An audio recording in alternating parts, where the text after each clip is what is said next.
नमस्कार, मैं हूं राजन कुमार। अब बने हुए न्यूज़ पेपर के साथ पटना वाले खान सर अचानक पहुंचते हैं जीपीओ और सभी के साथ मिलकर उड़ाने लगते हैं कबूतर। संदेश भी उसमें बांधा गया है और कबूतर को किस तरीके से खान सर पटना के जीपीओ एक कार्यक्रम में पहुंचे थे और कबूतर उड़ा रहे थे। तस्वीर आपके सामने साफ तौर से है कि खान सर पटना जीपीओ में पहुंचे थे, उनके साथ कई लोग भी हैं और कबूतर को उड़ा रहे हैं, लोगों को समझा रहे हैं। और देखिए पैरों में जो उन कबूतर के पैरों में बंधा हुआ है, आप साफ तौर से उसे चिट्ठी या लेटर भी कह सकते हैं, वो संदेश भेजा जा रहा है। जिस तरीके से खान सर पटना के जीपीओ पहुंचते हैं और कबूतर को उड़ाया जा रहा है, साफ तौर से तस्वीर आपके सामने है। और क्या कुछ करे खान सर, जरा वो सुनिए।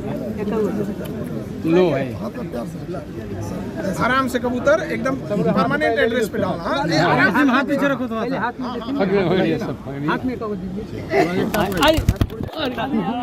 आराम से पैर मत पकड़िए इसका ना, बस ऊपर वाला पंख पकड़िए, प्यार से पकड़िए। अच्छा प्यार से आ रही है, इसको दूसरे नजर से मत देखिए।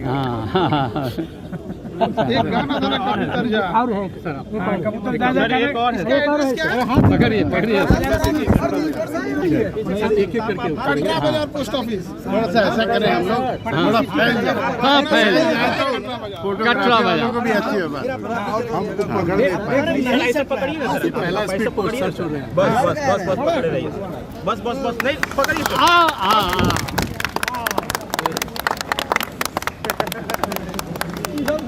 नहीं चला जाए वो जाएगा। सवाल ये है, जो चीज़ हम लोग पढ़ा करते थे कबूतर के जरिए मैसेज पहुंचाना, आज कबूतर उड़ाकर मैसेज पहुंचाया गया, भेजा गया। पोस्ट ऑफिस तो डाक विभाग का इतिहास बहुत पुराना रहा है, जिसमें कबूतर उस समय के बहुत सारे युद्ध की स्थिति में जहां डाक लोग नहीं पहुंच पाते थे, वैसे परिस्थितियों में भी कबूतर बहुत पहुंचाते थे। आज तो हम लोग हाथ से उड़ा के देखें, जो Patna city post office, Katra बाजार पोस्ट ऑफिस तक वो पहुंचेगा यहाँ पे। और काफ़ी ताज्जुब लगा कि जब हम लोग कबूतर को उड़ाएं तो स्टार्टिंग में वो इधर उधर गया, बट एक सर्टेन हाइट पे जाके सारे एक डायरेक्शन में चले गए यहाँ पे। तो ये काफ़ी भारत की पुरानी टेक्नोलॉजी ही रही है यहाँ पे।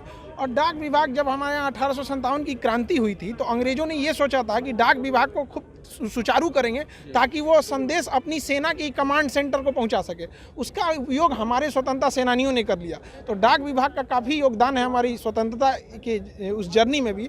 और ख़ास करके अभी देखिएगा, जहां बैंकिंग सेक्टर में लोगों की लाइन लगी हुई है, बैंक में लोग धड़ल्ले से जा रहे हैं, फिर भी बैंक लॉस में है, जबकि पोस्ट ऑफिस में भीड़ नहीं है, फिर भी पोस्ट ऑफिस लॉस में नहीं है।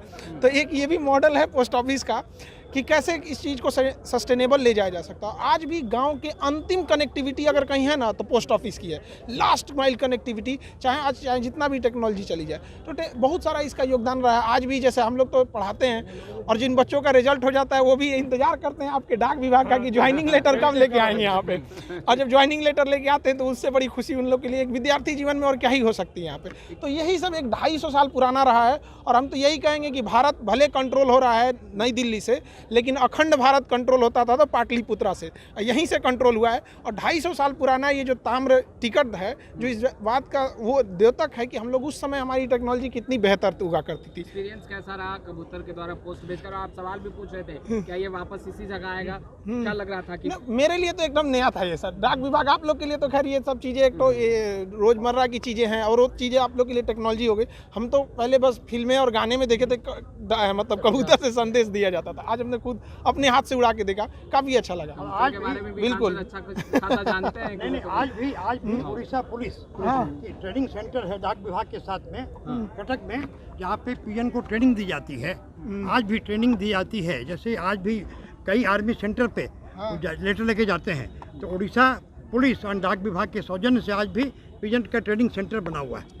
सही है ये चीज़ें। टेक्नोलॉजी देखिए, टेक्नोलॉजी आगे बढ़ते रहना चाहिए, लेकिन धरोहर को पीछे नहीं छोड़ना चाहिए। यहाँ पे हमारा वो धरोहर रहा है, और उसी धरोहर को याद करते हुए आज यहाँ के chief PM post master general ने आज पुनः उसको जीवंत किया उसको।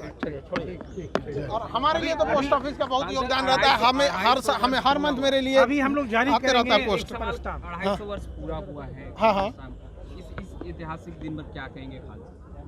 डाक विभाग अपने चीज़ों को, और अब देखिए डाक विभाग जब अपने समय में था तो बहुत सराहनीय काम किया। अब थोड़ा और टेक्नोलॉजी के साथ जैसे ये एलाइन हो रहे हैं और बेहतर टेक्नोलॉजी को यूज़ करके और इस चीज़ को और सुचारू आगे रख से करते रहें, बस यही है कि अब तो टेक्नोलॉजी को बस इंट्रोड्यूस करना है उसमें और बेहतर ढंग। अभी जैसा खान सर बता रहे थे कि पूरे विश्व में पहला धातु का जो खोज हुआ था वो तांबे का हुआ था, तो मैं भी उसी के चलते तांबे का बनाया गया हूँ। ये तांबे का था इसलिए इसको ताम्र टिकट कहा गया। ताम्र टिकट एक अन्य, ताम्र टिकट दो अन्य। पटना पोस्ट इंग्लिश में था पटना पोस्ट एक आना, पटना पोस्ट टू आना। ये इसका उद्देश्य, मेन उद्देश्य ये है कि हम डाकघर का की जर्नी कैसे कैसे चली और डाकघर में के विकास में, संचार के विकास की कहानी में अपने इंडिया पोस्ट का, अपने बिहार का कंट्रीब्यूशन क्या रहा है, योगदान क्या रहा है, इसी की गाथा को फिर से याद करने के लिए कि हम लोग यहाँ से यहाँ तक पहुँचे हैं, अब आगे कितना आगे जाना है। दूसरी बात इसकी ये है कि फर्स्ट टाइम जैसा अभी हम लोग चर्चा कर रहे थे कि मेघदूतम में कालिदास ने एक परिकल्पना किया था कि बादल के द्वारा संदेश भेजने का, आज फुल सर्किल हो गया है और आज हम लोग पूरे विश्व में बादल के द्वारा ही संदेश का आदान प्रदान कर रहे हैं, सैटेलाइट के द्वारा कर रहे हैं, क्लाउड के द्वारा कर रहे हैं, क्लाउड कंप्यूटिंग कर रहे हैं, क्लाउड टेक्नोलॉजी कर रहे हैं, क्लाउड मैसेजिंग कर रहे हैं।